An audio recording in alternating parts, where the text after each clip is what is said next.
నిన్న ప్రశాంత్ కిషోర్ ఆంధ్రప్రదేశ్‌లో ఏ ప్రభుత్వం వస్తుందని చెప్పి జ్యోతిష్కం చెప్పాడు. ప్రశాంత్ కిషోర్‌కి ప్రస్తుతం ఏ రాష్ట్రంలోనూ కూడా ఎవరు కూడా అతన్ని ఏ రాజకీయ పార్టీ వ్యూహకర్తగా పెట్టుకోలా. అతనికి ఉన్నటువంటి ఐపాక్‌లోంచి కూడా అతన్ని తరిమేశారు. ఐపాక్ టీము వైఎస్ఆర్ కాంగ్రెస్ పార్టీకి ఇప్పుడు కూడా పనిచేస్తుంది ఋషి ఆధ్వర్యంలో. లగడపాటి రాజగోపాల్ లాగా ఇతను కూడా జ్యోతిష్కం చెప్పడం మొదలెట్టాడు. ఇతనికి వృత్తి ఏదన్నా ఒక రాజకీయ పార్టీని గెలిపించాలంటే డబ్బు తీసుకుని ఆ పార్టీ కోసం పనిచేస్తాడు వ్యూహకర్త. ఇతను తీసేసిన తహసీల్దారు ఐపాక్లోంచి తరిమేస్తే అతనికి ఎటువంటి టీము లేకుండా బీహార్లో ఒక రాజకీయ పార్టీ పెట్టి పాదయాత్ర చేసి డిజాస్టర్ అయిపోయి డిస్పోజల్ అయిపోయాడు. ఎవడో కూడా పెట్టుకునేటువంటి పరిస్థితి లేదు.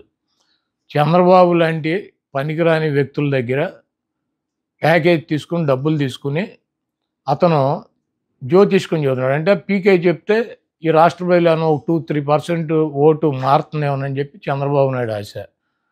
కేసీఆర్ మళ్ళీ అధికారంలోకి వస్తాడు. ప్రతిపక్ష పార్టీలకు సరైనటువంటి నాయకుడు లేడు కాబట్టి కేసీఆరే మళ్ళీ అధికారంలోకి వస్తాడని చెప్పి ఇదే పీకే తెలంగాణ ఎన్నికల ముందు చెప్పాడు. రాజస్థాన్లో కాంగ్రెస్ పార్టీ డంపింగ్ మెజార్టీతో వస్తుంది, అక్కడ బీజేపీ ఎట్టి పరిస్థితిలో రాదని చెప్పి జాతకం చెప్పాడు. ఛత్తీస్గఢ్లో కాంగ్రెస్ ప్రభుత్వం మళ్ళీ ఏర్పడుతుంది, బీజేపీకి 1% కూడా అవకాశం లేదని చెప్పి జాతకం చెప్పాడు. ఎప్పుడు ఇవన్నీ కూడా ఈ 3-4 నెలల్లోనే చెప్పాడు. మొన్న జరిగినటువంటి డిసెంబర్ ఎన్నికల్లో ఈ 3 రాష్ట్రాలకి జాతకం చెప్పాడు. ఇప్పుడు వచ్చి ఆంధ్రప్రదేశ్లో జగన్మోహన్ రెడ్డి గారు గెలిచే అవకాశం లేదు, తెలుగుదేశం పార్టీ గెలుస్తుందని చెప్పి జ్యోతిష్కం చెప్పాడు. ముందు జగన్మోహన్ రెడ్డి గారికి కంగ్రాచులేషన్స్ చెబుతున్నాం. ఎందుకంటే ఇటువంటి పనికిరాని తీసేసిన తహసీల్దారులు లగడపాటి రాజగోపాల్ గారు, ఈ పీకే, ఇటువంటి వాళ్ళు డబ్బులు తీసుకుని సర్వేలు చేయకుండా ఎక్కడా కూడా పని చేయకుండా నోటికి వచ్చినట్టు పిచ్చివాగుడు వాగి ప్రజల్ని ఏమన్నా 2%, 1% నోటలుగా ఆలోచించేవాడు ఓటు ఏమన్నా చంద్రబాబుకి వేయించాలని చెప్పి విశ్వ ప్రయత్నాలు చేస్తున్నారు. ఇటువంటి పనికిరానటువంటి వ్యక్తులు చెప్పేటువంటి మాటలను ఈ రాష్ట్ర ప్రజలు పట్టించుకోరు. జగన్మోహన్ రెడ్డి గారి ప్రభంజనాన్ని ఆపగలిగినటువంటి శక్తి కానీ సామర్థ్యం కానీ ఈ పీకేలకి చంద్రబాబు నాయుడుకి ఇటువంటి వేస్ట్ ఫెలోస్కి లేదు. జగన్మోహన్ రెడ్డి గారు ఈ రాష్ట్రంలో గతంలో వచ్చినటువంటి 151 సీట్ల కన్నా పెచ్చు సీట్లతో అధికారంలోకి రాకపోతున్నారు. అటువంటి జగన్మోహన్ రెడ్డి గారి మీద ఎవరి దగ్గర డబ్బులు తీసుకొని ఇటువంటి చిల్లర వాగుడు వాగేటువంటి పీకే లాంటి వెధవల గురించి పెద్ద పట్టించుకోవాల్సిన అవసరం లేదని చెప్పి చెప్తున్నాను.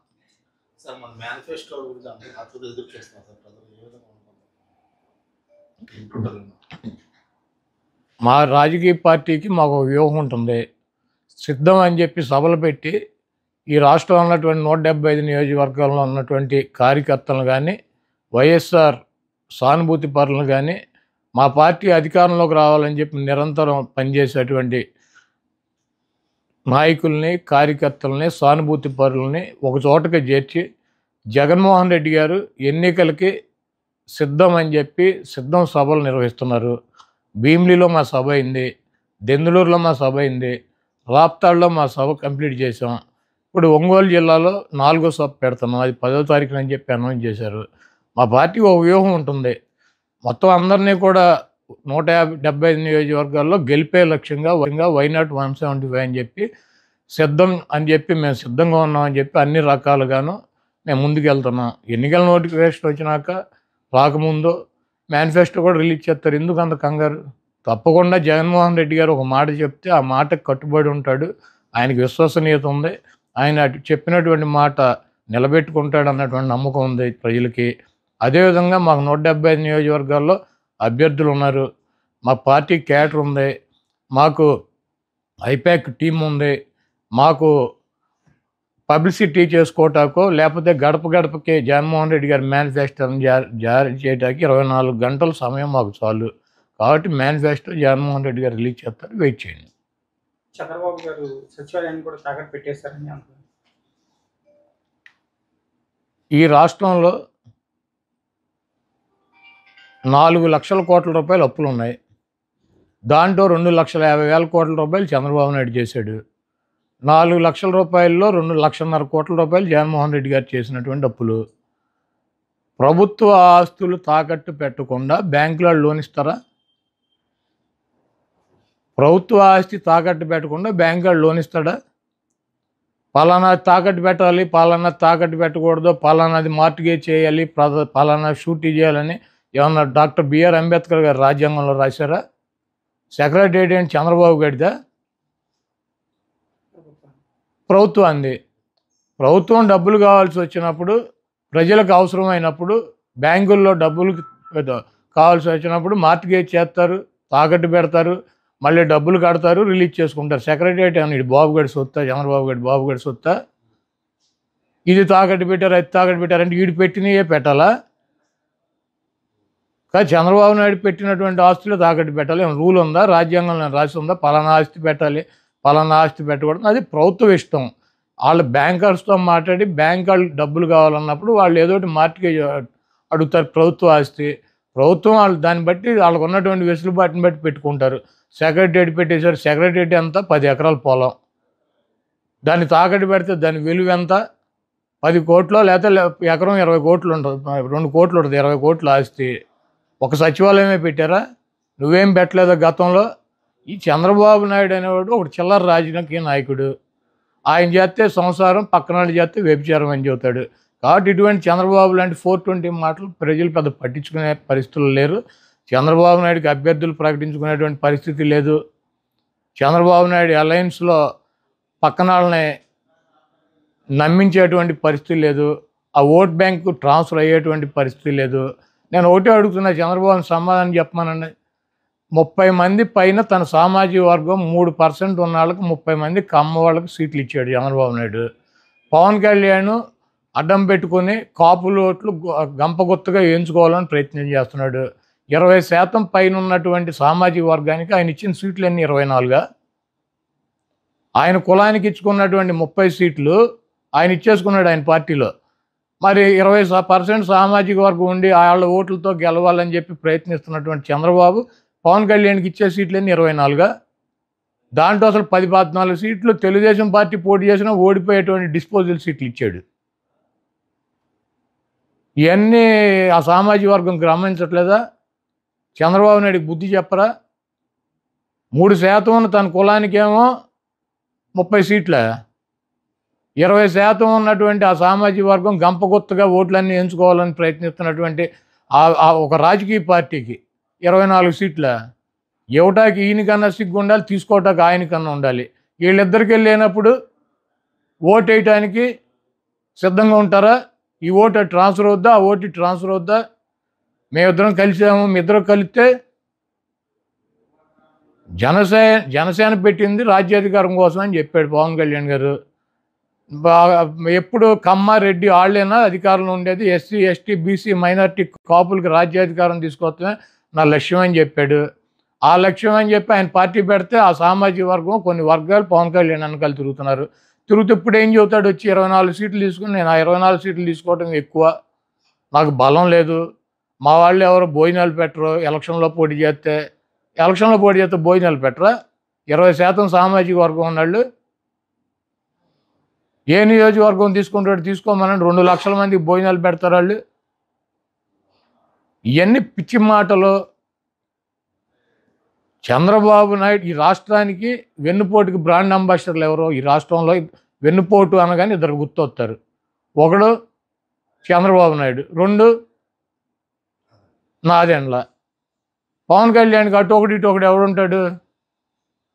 ఈ పక్క ఏమో నాదెండ్ల మనోహర్ కూర్చుంటాడు, ఈ పక్కన చంద్రబాబు నాయుడు కూర్చుంటాడు. మనం సిద్ధం సభలో చూసాంగా, ఇద్దరు బ్రాండ్ అంబాసిడర్ల వెన్నుపోటుకి ఒకడేమో వెనకాలే తిరుగుతూ ఉంటాడు, ఇంకోడేమో ఎప్పుడు కావాలంటే అప్పుడు వెళ్ళి కలిసి వస్తూ ఉంటాడు. వీళ్ళిద్దరూ కలిసి పవన్ కళ్యాణ్ ఏం చేస్తారు? ఈ రాష్ట్ర ప్రజలకు తెలియదా? ఆయన పార్టీ కేడర్కి తెలియదా? ఆ సామాజిక వర్గానికి తెలవదా?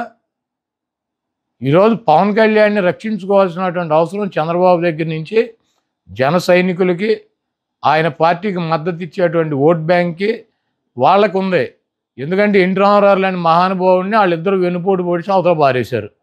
ఈ పవన్ కళ్యాణ్ ఎంత ఆయనతో పోల్చుకుంటే? అధికారంలో ఉండి ముఖ్యమంత్రి పీఠం మీద ఉన్నాడని కోల్దోసి పక్కన పడేశారు ఇద్దరు, నాదెండ్ల నారావారు. పవన్ కళ్యాణ్ ఎంత?